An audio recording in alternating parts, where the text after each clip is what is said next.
Welcome back to another episode of Talk Dead to Me. I am your host, Johnny Odell, the social media manager for The Walking Dead, and my guest this week is Nico Tortorella, who stars in the upcoming Walking Dead World Beyond series.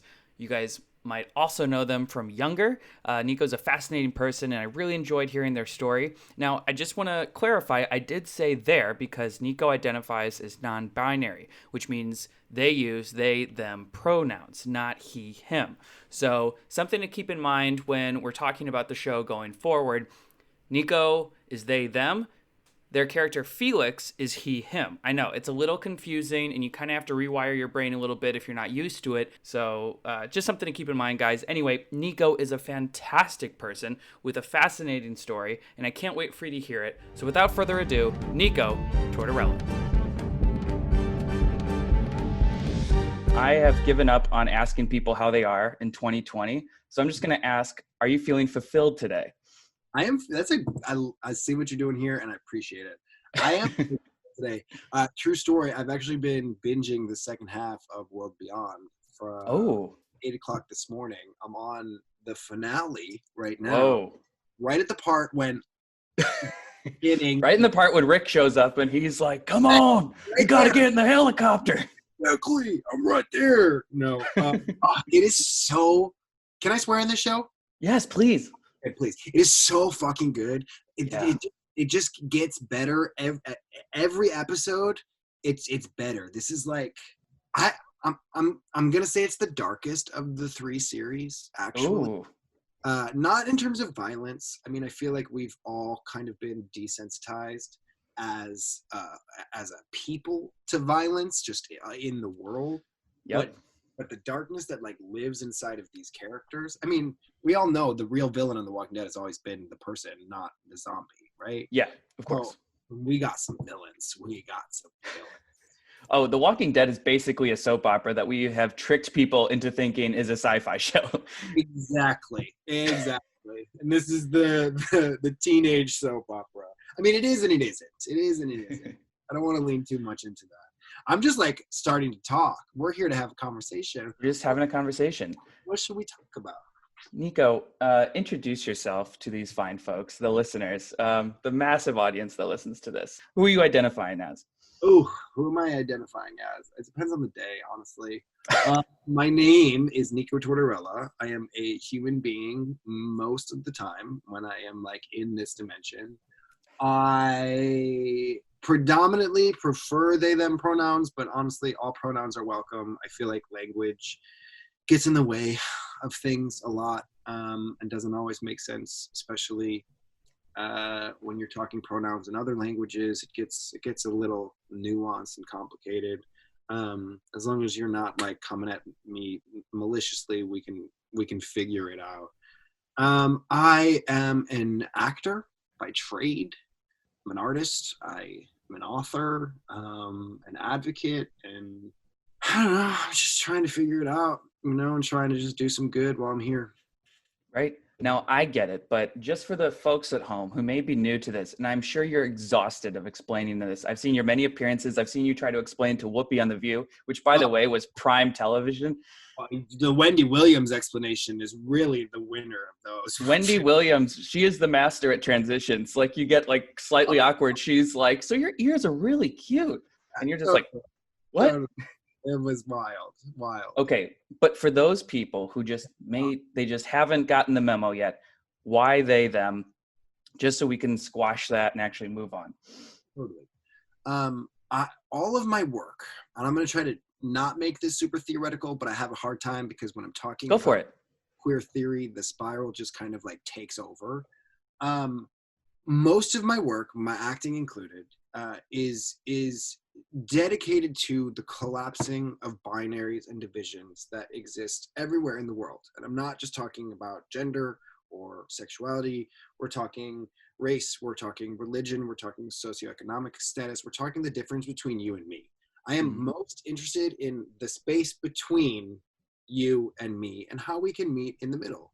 And I feel like specifically in the English language, he, him, she, her pronouns are divisive. It's you on one side of the conversation, me on the other side of the conversation.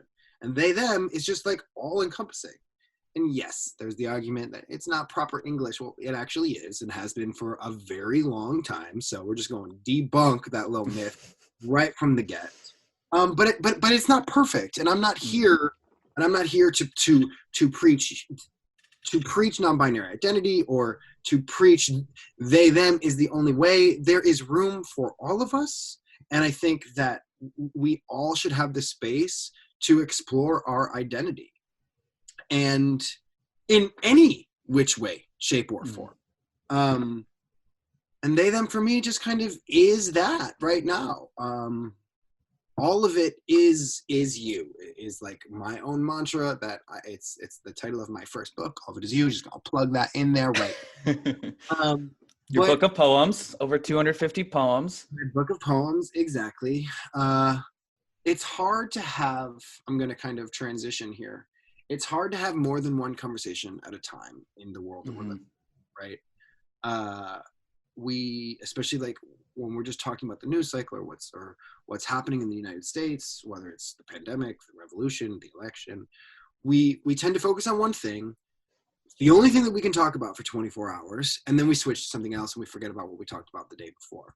And I am most interested in us finding a way that we can talk about multiple things at once. Right? It doesn't have to be one or the other, because that's divisive in nature as well. And they them kind of does that for me right now. It may not always. Who knows what's going to happen? So that was a very complicated, long answer to potentially a simple question. But I get it. People are set in their ways, and they them like throws people off. It's hard for me sometimes. I still fuck it up. It's not always perfect, you know. Yeah. And you said you didn't feel worthy to identify as non-binary at first, right? Yeah, I mean, this journey through identity, I mean, gender and sexuality are just two aspects of identity, but have been a transition. It's been a process. And I think for a long time, I thought gender variance, gender queer, gender, agender, non-binary identity was visible. Like I didn't fit the picture of what a non-binary person was supposed to look like. I'm not androgynous all the time. You look at me, it's very clear like who I am and what I got. You know what I mean? Like I present masculine the majority of the time. I feel feminine the majority of the time on the inside. But like I look a certain way, and I can't be everything for everyone all at the same time. I recognize that, but I didn't feel like I looked non-binary. But the more research I did, and the more educated I became, non-binary identity has nothing to do with what I look like. I'm going to go as far as saying it doesn't really have anything to do with my gender identity. It does, but it doesn't. I do not believe in binaries. I do not think that they serve us as a people, as individual, and as a society. They hurt us. I'm wondering, like, given, there's been a lot of like sort of gender liberation and stuff in the last 10 years. I'm curious, but like with the like oppressive political climate happening right now, like, can these two coexist going forward? I don't know. I know that was sort of a heavy question. I should be asking about where you grew up and stuff, which we will get to. Look, I think they always have existed in tandem since the beginning of time. I think that like as one end of the spectrum rises, the other one meets. Like it's no secret that queer rights, that women's rights, that are at its strongest, at least in this country. But also the right is trying as loud as they can to squash legislation. Right? Like right. Those happen simultaneously. And I think they have for a really long time. I don't think we are ready as a people collectively for simultaneity. And that is kind of what I was saying when I meant having more than one conversation at a time. I just think we're really fucking confused and have been for a really long time. I think colonialism and coercive religious indoctrination fucked this planet, and we are still living in that outcome. And it hurts all of us, every single one of us, from the top of the food chain to the bottom of the food chain, whatever that means for you. It hurts us. All right, I'm going to Wendy Williams this transition, and I'm going to take, when you talked about things being simultaneous, So you grew up in Chicago, right? Yeah, You were north of the city. North, gotcha. yeah. North of the city. Okay. My brother lives in Wilmette, which is, I think, Where- also. Oh, is that where you're really? yeah. Okay, so that's a really nice neighborhood. Great neighborhood. Yep, great What neighborhood. did your folks do?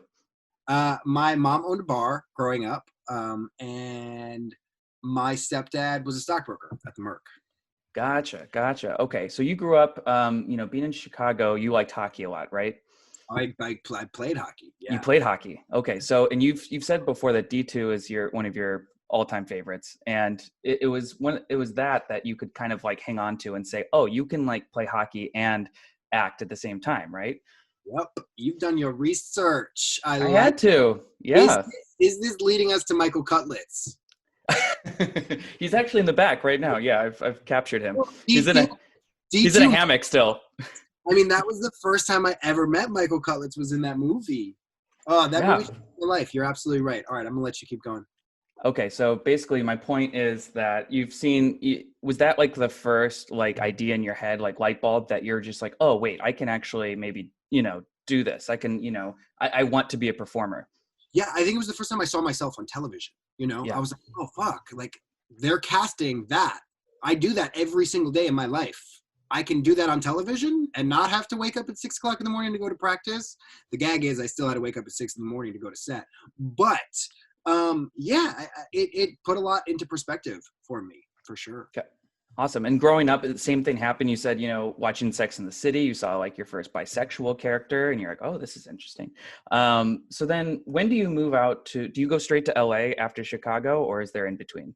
Well, I moved to the city from high school for a year. It's where I met my partner, Bethany. And then I moved to LA the following year. I was in college for a minute, but it just like was not for me. And How come? I've never been great with like authority in terms of education. I've always been intelligent and like curious, but I just don't like being told what I had to learn and what I didn't have to learn. A privilege for sure, right? Like mom was like, all right, if you don't want to go to school, you start working, get a job, and then you can drop out. And I started modeling. I got like a 4-year contract at Ford Models, and I was like, see mom, I can do it. And she was like, all right, go do you, make it happen. And within a year I was on television.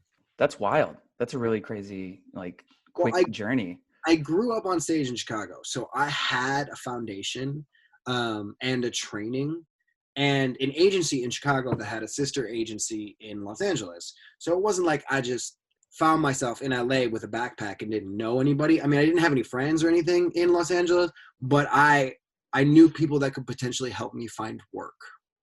Right. Okay. So what year is this that you're in LA and that you're on TV? 8. You were 18? 18. Started working at 19. Yeah. Wow. Okay. So that sounds pretty crazy. I moved to LA when I was 19, started working at 20. Yeah. Got it. I was in Chicago. 18. Okay. Yeah. So what was the first, you have a lot of great things on your IMDb. What was the first project where you're like, okay, this is actually happening? You remember Big Time Rush, the Nickelodeon boy band show? Yeah. So the audition process for that was insane. It was like an American Idol situation where they were having auditions all across the country with a room. They were filming everything. I went through the whole round of auditions. There was a point where I was the only person cast in that, and they were going to base a character off of me, and then they were casting everyone else around me. They wound up going a different direction last minute. Oh my God. And the Nico character didn't fit into the group, so I got pulled out the situation. That was like my first real audition in Los Angeles. And it was this fucking 6-month long process. And I got so close. Within a week, I was cast in another Nickelodeon pilot. We shot, it was called Norton Avenue All-Stars. Mm-hmm. We shot the pilot, didn't get picked up. And then Make It or Break It came to the table. Wow. I was cast as a guest star, as a recurring character. I was actually just talking to the showrunner of Make It or Break It on Twitter last month. She was like, the biggest mistake of my life was not hiring you as a series regular on Make It or Break It day one. Because within like 2 weeks of getting cast in that show, I booked The Beautiful Life as a series regular, which was a CW show. Mm-hmm. And we got that pilot in Montreal and then went straight to series in New York City. It didn't last for very long. It was only on for 2 episodes. We shot 7 episodes. And then Scream, and then that was after Scream. That was kind of it. You made it. I haven't stopped working since. I mean, there was like between The Beautiful Life and Scream was probably the longest break trying to find work, but I was a mess, so that makes sense. Yeah. No, you've well chronicled it and everything. I don't want to have to make you relive it and everything. But yeah. But you're still sober from alcohol, right? I'm sober from alcohol. Yes. How yes, long? 6 years. Wow. Congratulations. That's huge. That's hard. It's hard work, for sure. I mean, I'm an addict in everything that I do. I would say, and I'm not using that word as a bad thing. I wouldn't be in the position that I'm in right now if I wasn't an addict. I'm addicted to myself, to the work that I create, to my partnerships, my family, like the food that I eat. I'm just like it's all or nothing for me. And alcohol just like wasn't serving me anymore. It was hurting me and hurting the people around me. And I think that sobriety doesn't have to look like one thing, Mm-hmm. just like everything else that I talk about, right? There is a fluidity to even sobriety. We just got to figure out what works for us. Absolutely. Was there like one specific event where you're just like, okay, I need to go cold turkey, or was it just a series of things that led up to it? There were like 3 or 4 instances at the end that hurt the most, for sure. I wound up like embarrassing myself in front of some work people. It wasn't a work event, but it was in front of some work people.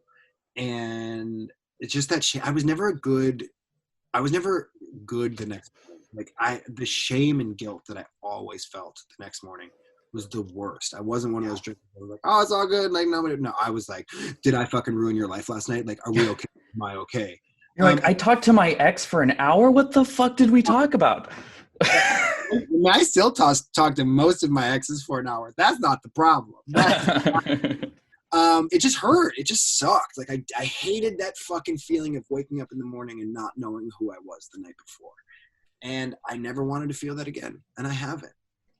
That's what's great about weed is that you wake up and you remember everything, maybe a little hazy, but you're just like, this was fine. I was just chill. I sunk into a couch. For sure. Like you remember everything. You learn more about yourself. The plant medicines are real of the world. It's wild that people are in jail for like their whole lives for like selling it. But like alcohol is clearly like at my most high versus my most drunk. Like my most drunk is a destructive, not great person. Most high, I'm chill. Like it's insane that they're reversed of how they're like, legalized. That speaks to the racial injustice of the world as well and the prison system. But that's a whole other conversation. I know. I'm sorry. Yeah, we're going into like different areas here. I think specifically though, with any sort of substance, alcohol included, it's all about the intention that you're putting into it. Like if you're trying to fucking disappear and forget about your life, like that can get dangerous, right? But if you bring a specific intention and a specific intention to that relationship that you're having with any sort of plant spirit or medicine spirit, like there can be real incredible things found. All right, so let's get on to Walking Dead World Beyond. This was quite the process to get off the ground. Let's start at the beginning. Where did you first hear about this opportunity? Okay, so I'm in Jakarta, Indonesia. I had no idea that this show was getting put together. I was doing some work with like some queer youth out there. I get a phone call from my team being like, hey, Walking Dead. And like, I have a little PTSD from Fear of the Walking Dead. I auditioned. I didn't get the job. Like, I really wanted that job really bad. Oh, what role? Do you know? Nick. Oh, he would have been so good. I mean, Frank Delane's great, but he killed that role. He was perfect for that role. I'm like, I'm glad it was him because he died. What, second season? Fourth, Third? actually. Fourth. I didn't go back and watch Fear. Let's be honest, because of that fact. But I don't blame you. But he was fantastic in that series for sure. I only watched the first like half of the first season. But what was I saying? So I'm in Jakarta. I get this phone call, Walking Dead. They want to get on the phone to discuss the new series. I was like, what new series? I haven't heard about this. Like, how have I not heard about this? And they were like, they thought that they were going younger for the role. They had talked to a bunch of different people, auditioned a bunch of different people. They want to go older now. You're their first pick. And I was like, okay, cool, let's jump on a call. Let's have this conversation. And the only thing I knew about Felix was that he was gay. That's the only thing I knew about the show. That's the only thing I knew about the series. I get on the phone with Matt Negretti, the showrunner, Scott Gimple, Big Daddy Walking Dead. We have like an hour-plus long conversation about a lot of different things. I had a lot of questions. I'm at this point in my career where like projects need to be in line with my moral code. And I just like, I wanted to know why this show was important 10 years later, what we were bringing to the table, what we were speaking to. And Scott said something profound. He goes, the only binary that exists in our world, which is why I love it more than anything, is dead and alive. Everything else kind of goes away. And that was like, all right, let's do it. Like, bags packed, let's go. Wow, that's great. Look at Gimple. Well, how does Felix identify? Felix is gay. Okay. In terms of his sexuality, he's a gay man. Cisgender for sure. I mean, I don't think Felix would lead with either of those things in his identity. Sure. I think Felix is a man first. I'm going to say that, and a protector and loyal to a fault, and will do anything and everything it takes to keep the people that he loves safe. That's it. I mean, his sexuality is second thought. And I think that actually lends itself to what Scott was saying, that like sexuality just kind of doesn't matter when half the fucking world is dead. And I'm like, well, why does it matter now? Half the world is low key in real life. Turn on the news. There's more walkers on every channel than in The Walking Dead. Why does it still matter today? But that's a world that I want to be a part of. So yeah, Felix. Not a huge spoiler, but your character does get a sort of dark backstory with his father later on in the season. I think maybe it's episode 3 or something. Maybe it's 2. I'm wondering, did you have any help in crafting that story, or was that something the writers kind of came up with? Well, I think the great thing about television is that when an actor gets cast in a job, not everything is totally written. So things start to change and are shaped to the actor. I don't think it's a coincidence that, like, I don't know that Felix Carlucci was Felix Carlucci before Nico Tortorella got cast, you know? Yeah, yeah. He, like, made Felix Italian. He's got this, like, Catholic Italian backstory, a stern father who is not cool with him being gay, and throws him out of the house. Can I talk about this or no? Yeah, go for it. I'll cut it if it's too spoilery. It's fine. And throws him out of the house. I mean, I've already talked about this publicly in a lot of places, so I think. And we're good. But throws him out of the house because he finds out who he is. And Felix doesn't deny it in the moment. He just goes, you can't fucking talk to me that way, basically, is what he says. And Felix walks out. He gets thrown out, but he also walks out because he believes in himself, and he believes in who he is and who he loves. And he's not going to let anyone tell him otherwise. Unfortunately, that is not an uncommon story for queer people, you know? Around the world, people get thrown out of their house every single day for who they are, and it's terrible. I can't imagine that at all. It shocks me. What I really liked about that scene, though, was when you told when your character told your father off. That's something I don't usually see. We've seen it a million times where it's the conservative dad, get out of my house, you F word, this and that, and then they leave, and then that's their backstory. But I love that, you actually stood up for yourself, and there's a whole. We never see that side of it. So that was really powerful, I think. I mean, I think when looking back at that scene and specifically this dynamic, like, I don't blame I as Nico and I think I as Felix don't blame the dad for even having these thoughts. Like, it's not his fault. This is what we've been taught to believe for a really long time, And I think Felix has the ability to find forgiveness quickly. he may be like hard and tough on the outside and will take a walker or a person down at the blink of an eye, but he is raw on the inside, and I think that just speaks to his character. Yeah, I think that shines through. I'm curious. So the name of the show, World Beyond, took a while to get there. That must have been kind of excruciating. Well, yeah, it was. I mean, there were a couple ideas floating around. I mean, I saw a list of some like ridiculous names. I'm sure Matt or Scott have released some of them. But yeah, World Beyond, when we heard it finally at Comic-Con, it was pretty much exactly a year ago. It just clicks. It works. It really works. It does. I remember they were really close to naming it the Endlings, and you can tell from that New York Comic Con trailer that they thought that was the name of the show, because the trailer ends with "We are the Endlings." And everyone's like, "What the fuck is an Endling?" Everyone's like, "What is the show?"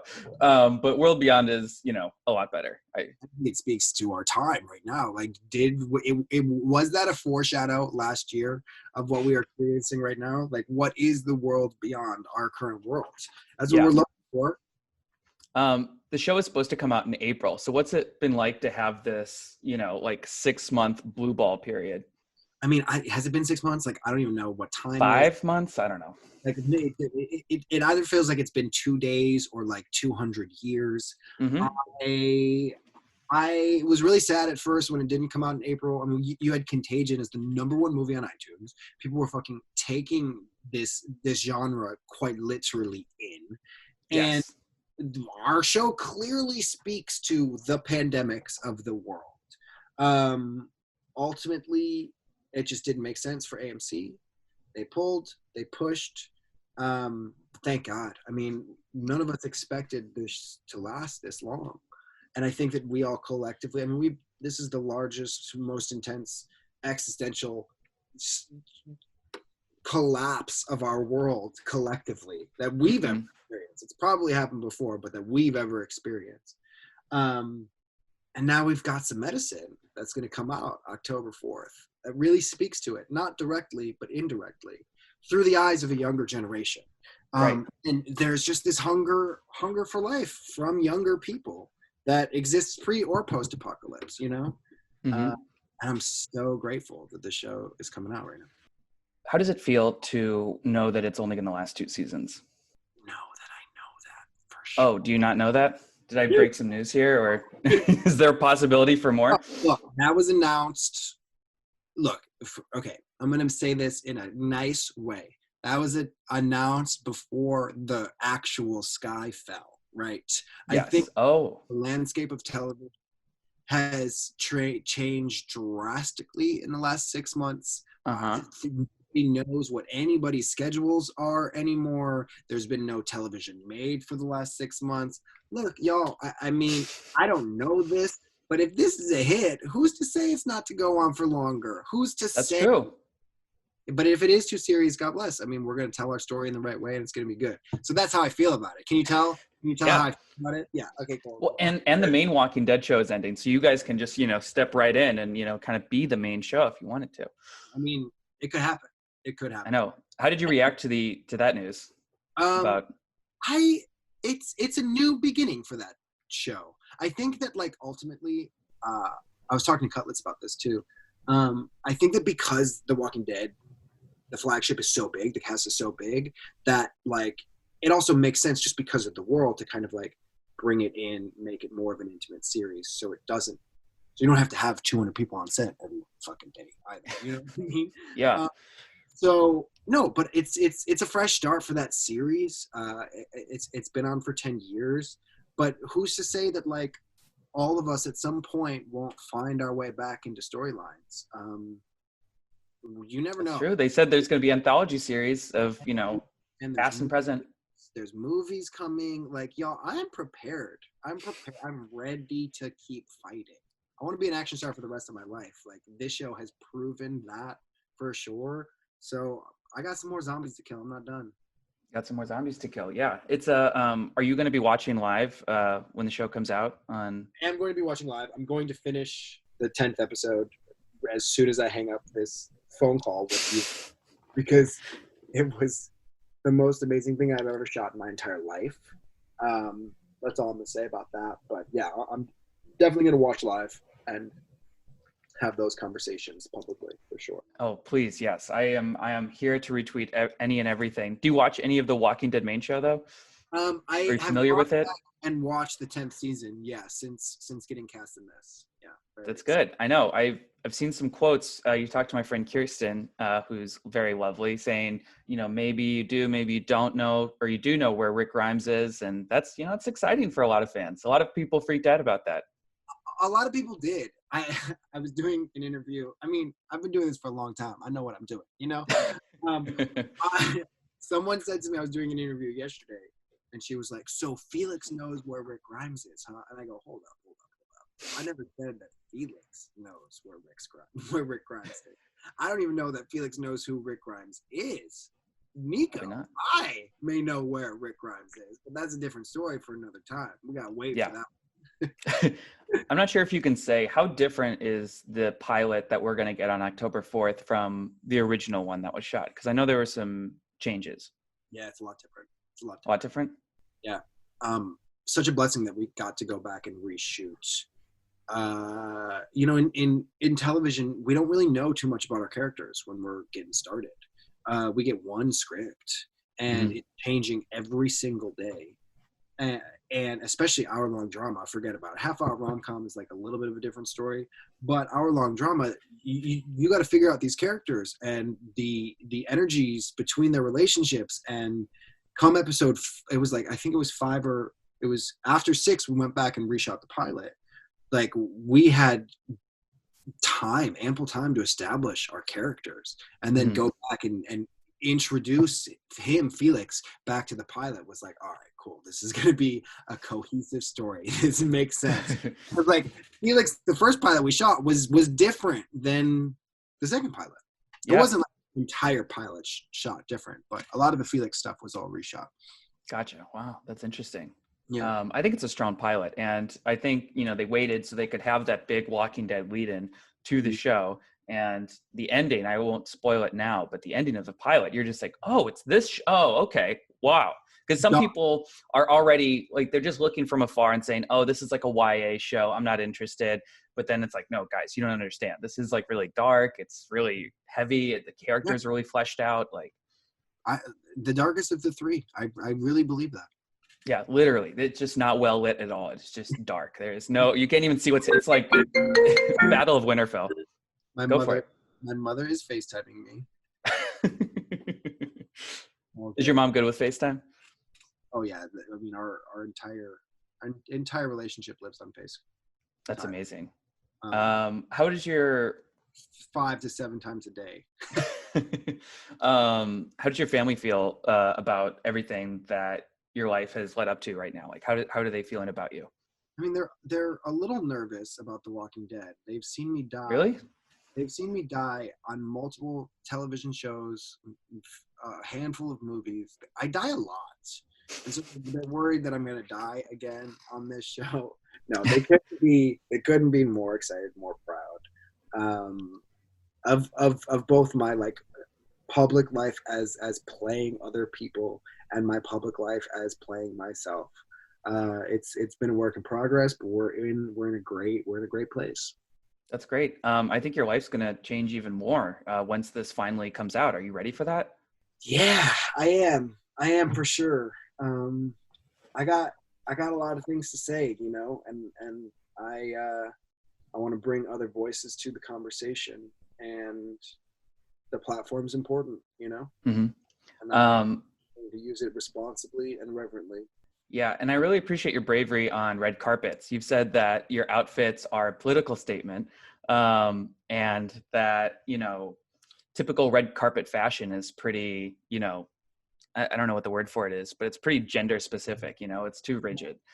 Yes. So how do you plan like the perfect like red carpet outfit? Like, knowing that it's a statement and it's intentional, and you're going to raise some eyebrows doing it. Like, how do you plan it out? It depends on exactly what it's for. I mean, look, I haven't been to the Emmys or the Oscars yet, so like there haven't been full like month-long plans. But it's just kind of like on a whim how I'm feeling. I think we all kind of got to take ourselves a little bit less seriously than we do.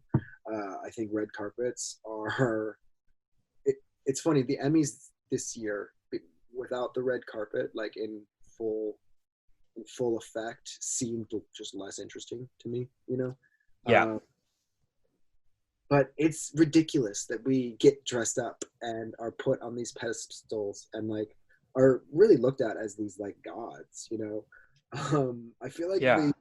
the creators of South Park had it right when they went to the Oscars. They just put on the dresses and dropped some acid and just were like, Yeah, I was gonna say they dropped acid. what the fuck are we? Like, why is this so ridiculous? To answer your I think they question, wore J-Lo's exact outfit. J-Lo's exact outfit. Yeah. It's just the same way I do every morning. Just whatever I feel like doing, whatever energy I feel like tapping into, whether it matches my internal energy or not, I just kind of throw it on. I've never had a stylist. I do everything by myself. I have Really? fun. I have a bunch of friends that are designers, and I'm like, yo, Christian Siriano, let me get this gown. He's like, all right, girl, come pick it up. And that's it. I just put it on. We're good. Wow, name drop. I love it. Even my friend Bree, who I work with, showed me your clip as Lucille Ball on Celebrity Drag Race. She's like, you have to watch this. She's like, oh my God, I can't believe you're interviewing them. Like, that's amazing. What was that experience like? Just for Bree out there. Are we just talking about the Lucille Ball experience or the Drag Race experience? Because I don't know if we have time for the full Drag Race experience. How about just Lucille Ball? Lucille Ball. My partner, Bethany Myers, is such a Lucille Ball fan and has been since they were little kids. So I was doing that for them. That was fantastic. Thank you. That was really great. All right. I guess one more existential question before we leave. I'm wondering just, with how open you are and everything and how many things you have juggling, like what actually like makes you happy? My puppies. How many puppies do you have? 2. Oh. Is one of them still named Mom? Mom is still alive. Mom is still alive. Mom and brother are in Chicago. They live with my cousins. Gotcha. Traveling back and forth from New York to LA for so long, and like didn't have a house, and I was just like living out of my car for a little bit, and I would always stop in Chicago in between, and my cousins like became obsessed with these dogs, and I was like, all right, I'm gonna go to LA, I'll come back and get them. And then I went back to Chicago, and they're like, you're not actually gonna take these dogs back. They have a house here, they have a yard. And I was like, I love you, I can't believe I'm leaving you, but you have a home here. I go back all the time to hang out with them. Mom and brother are doing great. Our dogs now, we have mom, brother, papa, and son. Ooh. We have a Wow. full family. I don't really know how that happened, but it did. I guess we're just like planning our future family with our dog animals right now. You need to get one of those car Bonds stickers of the family, like on the back windshield. Definitely. I feel like the future of having children makes me really happy. The thought of that. Hope to happen sooner than later, depending on what the world will look like post-election, or what our country will. We're not ready to pull that trigger quite yet. We just want to see how some things work itself out. And just sleeping makes me really fucking happy. I think we are all reminded every single night when we go to sleep that this isn't it. That there are other worlds that we live in. Do you believe in parallel universes? I don't know about parallel universes, but I believe in like multiple dimensions. I've been other places. I go to other places. I don't really like talk about it too much in depth, but there's no fucking way that this is it. I agree. There's no way. I like how 2020 is so wild. They're just like, by the way, guys, aliens exist just to distract you. And everyone's like, whatever, aliens, we don't have time for you. Doesn't matter. Like, come save me. Where are you? Let's go. Yeah, beam me up, please. Nico, it is an absolute pleasure to talk to you. Thank you for taking your time. I'd love to talk to you in the future, especially maybe during the season while it's airing, or maybe afterwards, and see how your life has changed, if any. I'm sure it has. It will. But we'll see. But in the meantime, thank you so much. And I hope you have a great weekend. I appreciate you doing your homework too. It makes the conversation a lot easier. Hey man, of course. It's all about respect. Much love. Talk soon. Be All well. right, see ya. Thanks. And that was my interview with Nico Tortorella. I told you guys it was going to be an interesting listen, and I think I was right. Now, I cannot wait for you to see them in Walking Dead World Beyond. They are amazing. Also, I can't wait to talk to them again in the future. Obviously, we have a lot more to talk about with multi-dimensional universes, and then also how World Beyond is going to end, because according to them, it's going to be crazy. Anyway, next week, we have the Walking Dead Season 10 finale finally coming out, along with the premiere of the Walking Dead World Beyond. I can't wait to talk about that. I'm still trying to figure out how to do it, because I did record an episode with Woody and Alexandra way back when we thought the finale was going to come out in April. So I think we'll just play that, and then we're going to play Paula Lazaro, I think I'm saying that right, back on the podcast to discuss how her life has changed since she's appeared on The Walking Dead. We talked to her way early this year, and now we're going to talk to her again. So very excited for that. But until then, wear a mask, be safe, and as always, happy birthday to Nate.